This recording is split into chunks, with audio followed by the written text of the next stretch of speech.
floating season in Đồng Tháp of the Mekong Delta is when the water level is on the rise and the rivers and canals expand, taking place during the 8th and 9th lunar months. The annual floodwaters carry nutrient-rich alluvium to farmland and provide a bounty of fish, shrimp, and other aquatic species. It also marks the start of a unique tourist season in the region.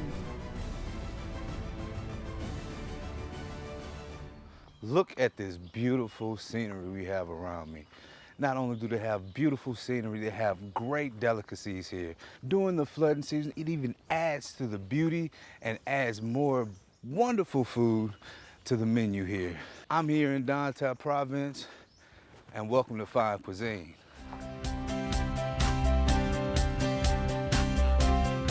Traveling is not only about the places you go, but also about the people you meet and the cultures you experience.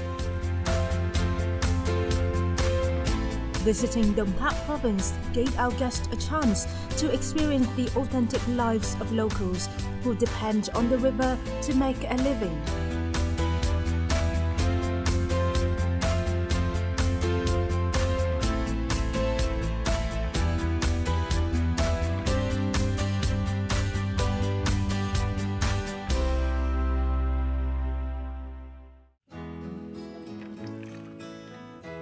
When the flooding season graces the world with its presence, the water level makes the soil suitable for a particularly beautiful plant, the water lily.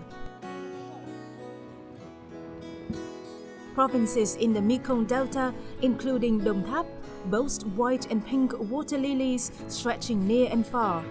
These unique plants grow naturally. No one plants them or takes care of them through their life cycle.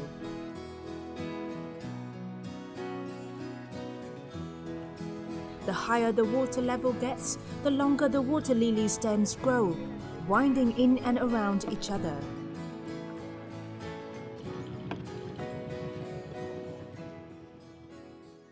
So I'm here in Galzone, and I bet you're wondering, hey big boy, what is all these beautiful lilies doing around you? Well, I'm here with Ut, and she's taking me out to show me what they do with all these water lilies here. And I am so excited.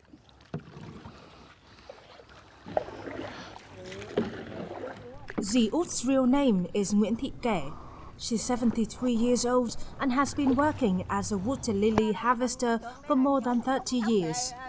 In this eco-tourism park, there are many canals where water lilies naturally grow. Every day, she rows the small wooden boat to harvest the flowers and sell them at the local market.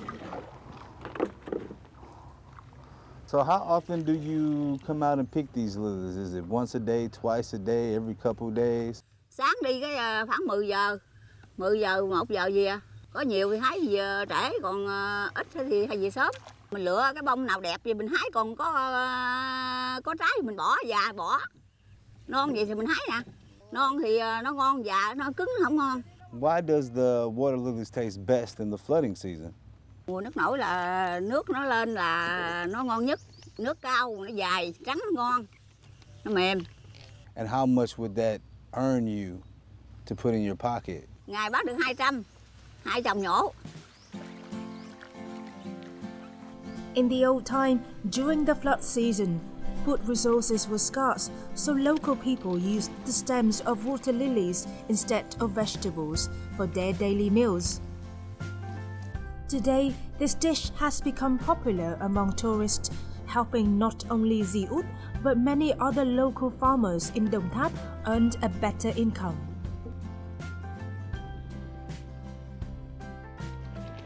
So you see, after a couple hours, we harvested a lot of water lilies. Now we're gonna head on back to Ut's house, and we're gonna see what she's about to cook up with these beautiful things.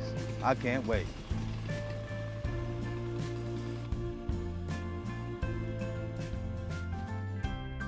water lily stems can be made into different dishes, but the most well-known and delicious is the braised fermented fish and water lily stems, a very simple and rustic dish, a combination of all the flavors of the countryside which attracts everybody coming to Đồng Tháp. So what you doing over here? How do you do that? You can make same me. Can you do?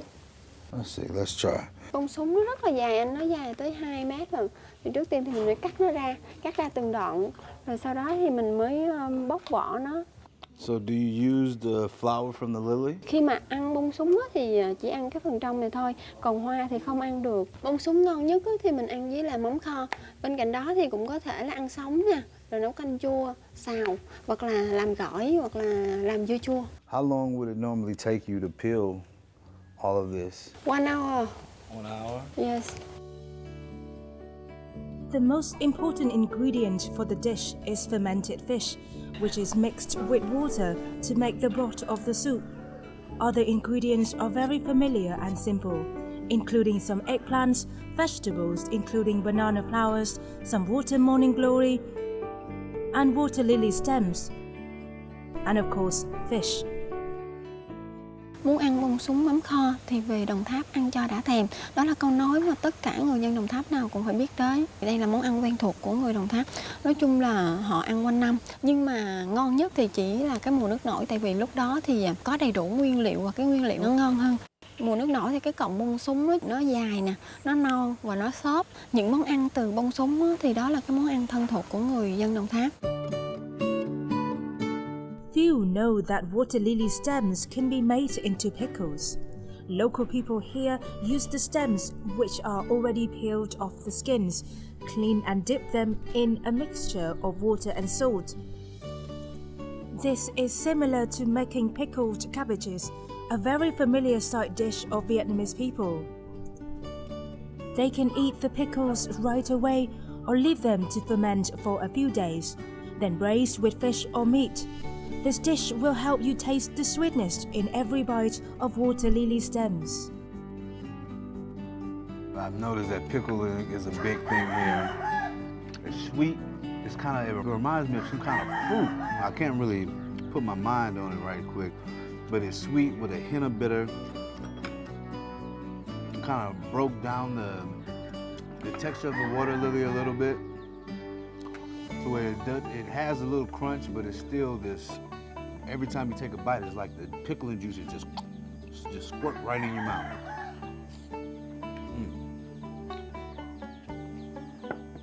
Now, for the main dish, with the fish.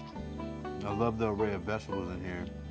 This one has the most flavor. You can taste the sweet and the sour, and then after you get that initial hit of the sweet and sour, it's like a punch of spiciness that comes towards the end and just rolls down your throat. The wealth of this land produced generous and hospitable people who always welcome guests with sincere hearts. Today, Roy has witnessed this with his own eyes. Although they just treated him with a simple meal with braised fermented fish and water lily stems, as well as some pickles, the local people showed warm feelings toward their guest.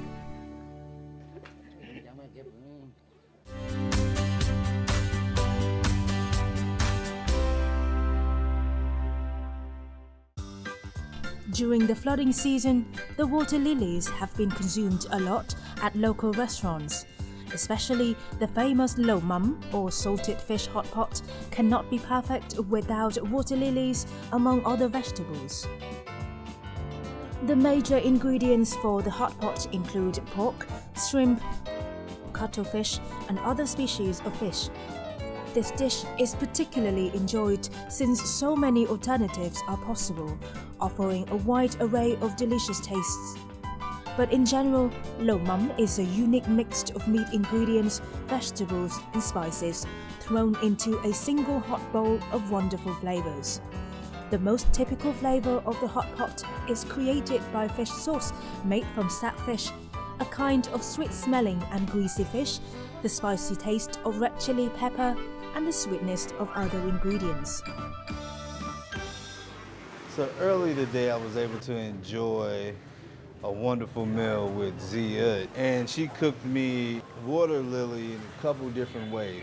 So after I left her, I was wondering, what would the water lily be like in a professional restaurant? Oh, hello. Thank you. As you can see already, there's more variety of ingredients that's going into this particular hot pot. And so I'm very interested to see how this is going to come out. Wow.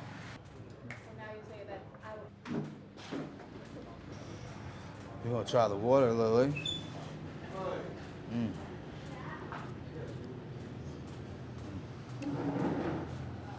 A lot more, the flavor's a lot more up front with the first bite. You can get this sweet flavor from it, but you also get this saltiness from the fish that the broth was made from. So after trying Zia's dish earlier, and then coming here and eat this one, like I said, there's a distinct flavor of this region with that sweet and that salty balance. And it's something that if you ever come here, you have to try. The famous lo mắm also has some other special ingredients, which are specialties of the floating season. In the following parts of fine cuisine, Sean Roy will continue his journey in Tam Nông district to learn about the lives of the people here, as well as enjoy the natural gifts given by the floods.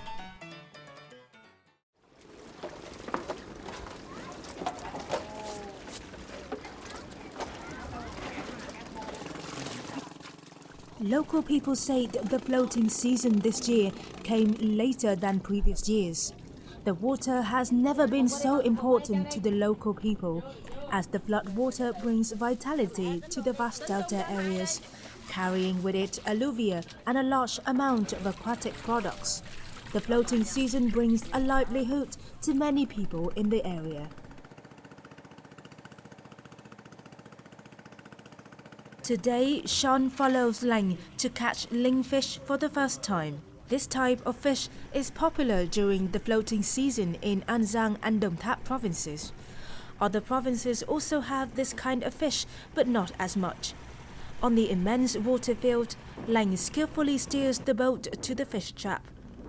While Sean still didn't understand what was going on, Lang swiftly jumped into the water.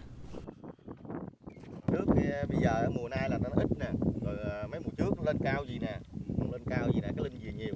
Mấy năm trước là một ngày là vớn chạy 1 tấn đó, là nhiều lắm, mấy trăm kilo nữa.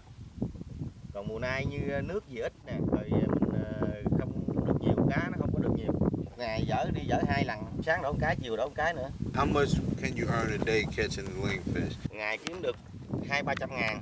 I'm actually pretty surprised. He said that he makes about 200 to 300,000 Vietnam dong a day, which is about $15 US.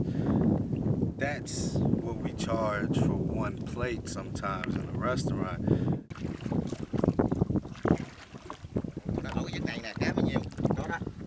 Đi không sao đâu.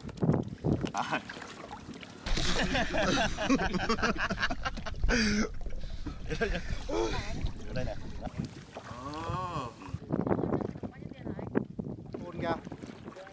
Đồng Tháp is among the first provinces to receive the flood water from upstream. Unlike other places, local people set up traps close to each other on the fields inundated in the flood water. With a boat and more than 10 fish traps, Lang roams all over the field. At present, the quantity of ling fish has decreased sharply. 10 kilos of fish per day is considered a bumper catch. Lang was not lucky today as he caught almost nothing in the whole morning.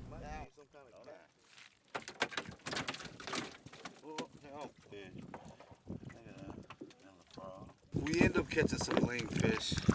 They can catch a small amount, or some days they come out and catch a huge amount. I've never personally fished for these small types of fish here, and they actually eat these in a couple different ways.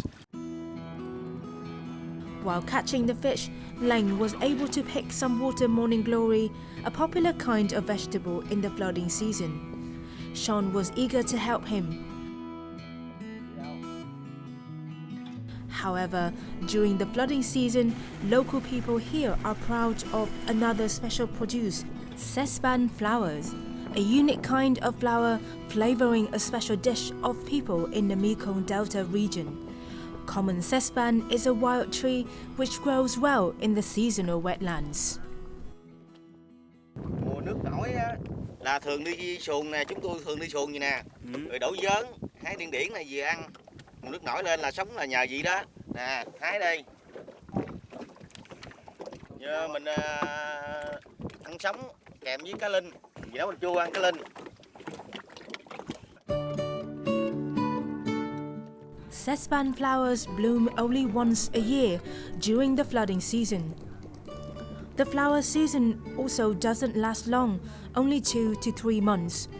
It's the difficult life of the people in the past that enabled them to be creative in cooking their meals with the local ingredients brought by the flood water. From this kind of flour, local people in Đồng Tháp province have created many different dishes for their meals, one of which is the hot pot made from sesban flour and linh fish.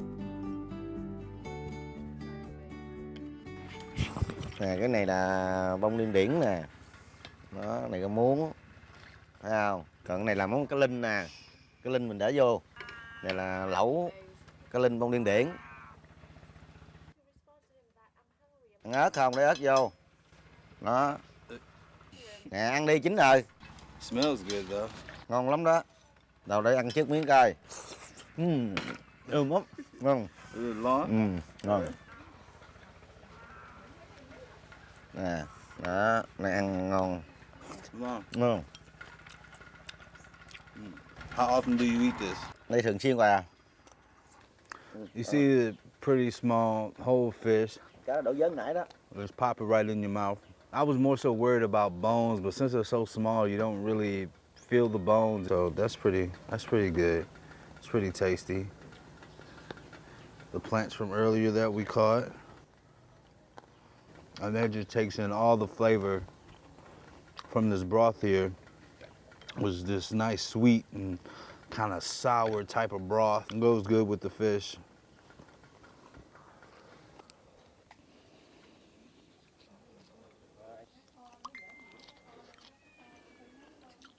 Hồi xưa đó là mình đi nghèo đó, đi ra đồng cái mình kiếm cá này nè, với mình hái bông điên điển về cái mình cũng làm được một món ăn, canh chua hay là cá kho hoặc này kia rồi vậy đó. Bây giờ đi làm có khi mình có tiền nữa.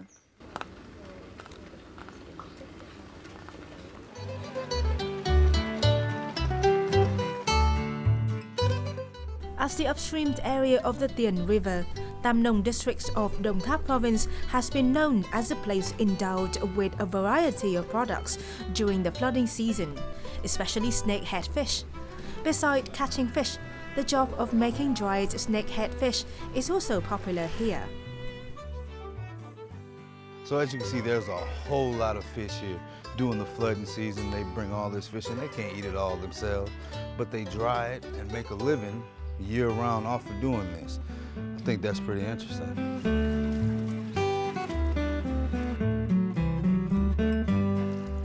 It takes several steps to make dried snakehead fish of good quality, including cleaning the fish, removing fish bones, seasoning and drying. Among these steps, seasoning is of crucial importance in creating the unique taste of the dried fish. Every 4 kilos of fresh fish will give 1 kilo of dried dish after being dried 3 to 4 times, which then can be sold. Each processing establishment like this provide jobs for 10 to 15 employees. On the average, they produce about 250 kilos of dried fish per day. Ngày mình mặn tới 10 mấy tiếng, người mặn có khi 15, 16 tiếng. Trung bình là ngày mặn được 8 tiếng đi, 8 tiếng thì được 120, thì ngày nào cũng vẫn vậy. These days, the village is working at its full capacity to have enough dried fish to serve the market during the Tết season.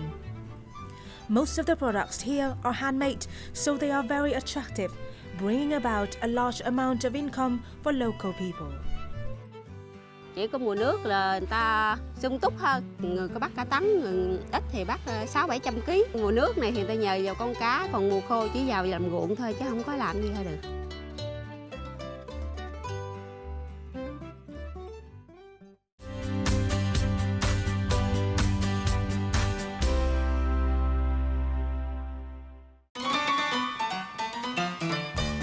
Each year, when the floating season comes and the fields are covered with water, people start their many bustling activities to earn their living. Besides spreading their nets and setting up fish traps, people also earn income from catching field mice. Let's join Sean Roy in a trip to catch field mice.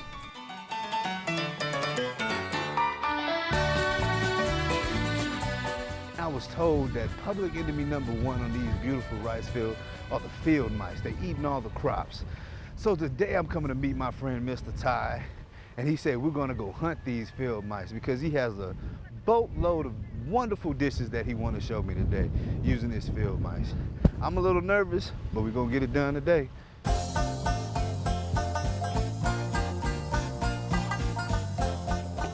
In recent years, many people hunt field mice during the floating season to get more income during their leisure time.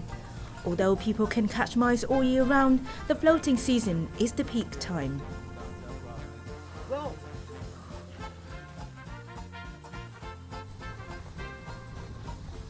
Today, Sean Roy follows Lê Quốc Thái, a local guy who has a lot of experience in hunting mice. According to him, there are many ways of hunting mice, such as digging holes, smoking their holes, or using dogs. However, using a bush trap is the most common way of catching mice in this area. Mình đi đằng kia, chuột đằng kia. Đấy.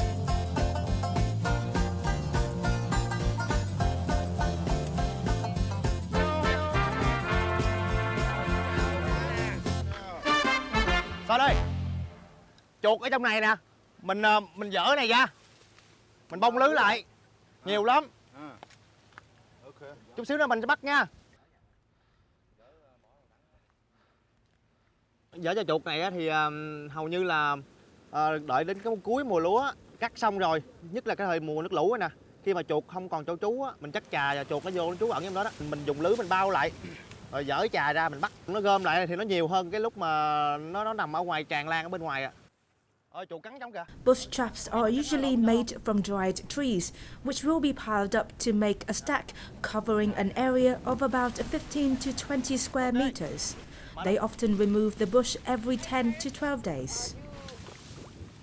You would think to catch these little creatures would be easy, but it truly takes a village to catch these mice, to feed their families. Little fast buggers, you know. You see they setting it up, getting around this bushel of trees, and they're gonna scare them out into the nets. And then it's bye-bye. Son ơi! After surrounding the bush trap with nets to prevent the mice from escaping, Thái and his friends started removing the bush trap. Sheltering in their hole underground, the mice start running amok. This is the time to catch the mice. Son ơi! Có nghe tiếng chuột cắn trong không? Nè! Nhiều lắm! Rồi, lên!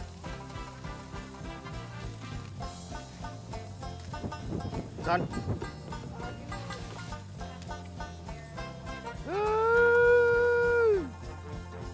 Ê! Son ơi! Oh shit! Son! Chuột nè! Look at it! Ah! Look at it! Son! Cắn á, chụp cái đè cái đầu nó xuống, còn nếu mà không có đè đầu nó dễ cắn lắm á. Sau lưng coi được kìa. So usually in the city they just use traps to catch the mice, glue traps, whatever kind of trap. But here, it's like they recycle everything. They take the dead trees to use as a cover to attract the mice. And then as they take the trees out, they start running. And then they put the net up so they can't go anywhere. That's clever. Oh, he caught another one. These things are huge, man.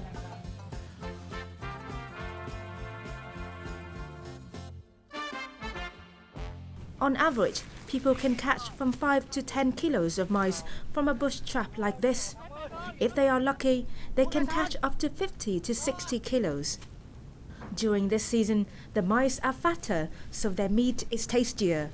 Therefore, the mice can be sold easily. After catching the mice, people can sell them at the market or make a feast. Con chuột á, thì thường đó là người ta rất là sợ nó. Nhưng mà đó là chuột thành phố kìa. Còn ở dưới quê mình á, con chuột nó rất là sạch. Nó chỉ ăn lúa rồi ăn cây cỏ. Mùa mưa nó lên rồi chuột nó ăn thôi. Món thịt chuột thì xuất xứ từ lâu rồi. Ông bà hồi xưa khẩn hoang rồi những con chuột phá lúa thì ông bà bắt ăn. Đến bây giờ thì nó cũng là một món ăn đặc sản ở miền Tây mình.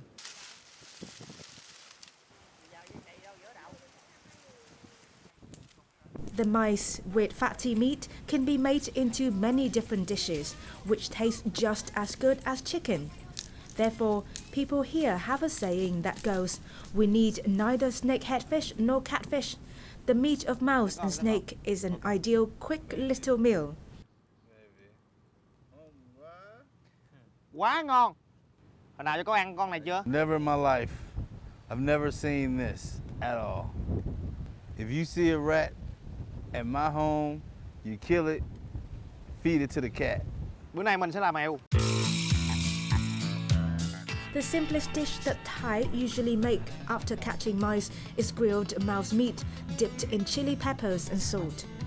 The mice are cleaned and then stretched using a bamboo stick. They are grilled with the charcoal fire until the mice turn brown. This is considered ideal on toast. The meat has a good smell with a crispy and rich taste. However, to Sean, this dish is still a challenge for him. Đập chuột hả?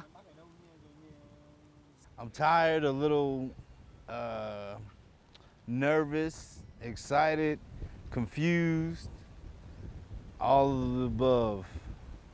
This is wow. I think no matter how I look at it, just 29 years of, thinking about mice, it bothers me. So it's gonna be a challenge. This is a challenge more than anything. Mát không? Về đây cảm thấy thoải mái, mát không? I love this type of feeling. The wind blowing through my hair. It's not too hot, not too cold. You can take a step in the water, cool down even more. This is my type of scene. I'm a country boy, so I love this. All we missing now is beer and music. Giữa đồng mình chỉ có mồi thôi.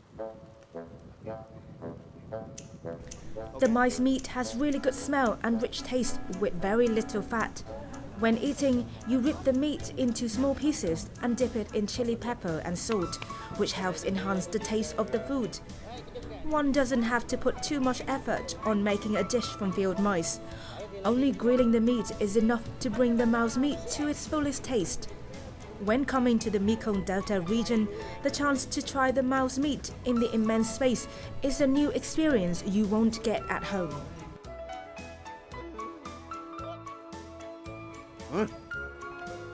Rất ngon. Rất ngon.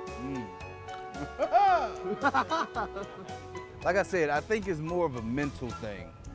If somebody was to chop this up and put it in something and didn't tell me what it was, honestly, I think it was rabbit.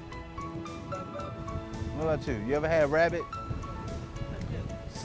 Almost same. Gần giống vậy.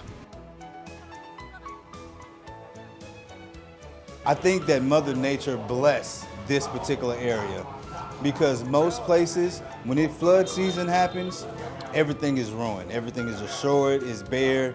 You have to wait for a while for it to produce. But here, Đồng Tháp province is the only place that I've been to of I know that even through the flooding season, their people can still be very profitable. sometimes even more profitable, which is absolutely wonderful. When it comes to disasters, comes a gift.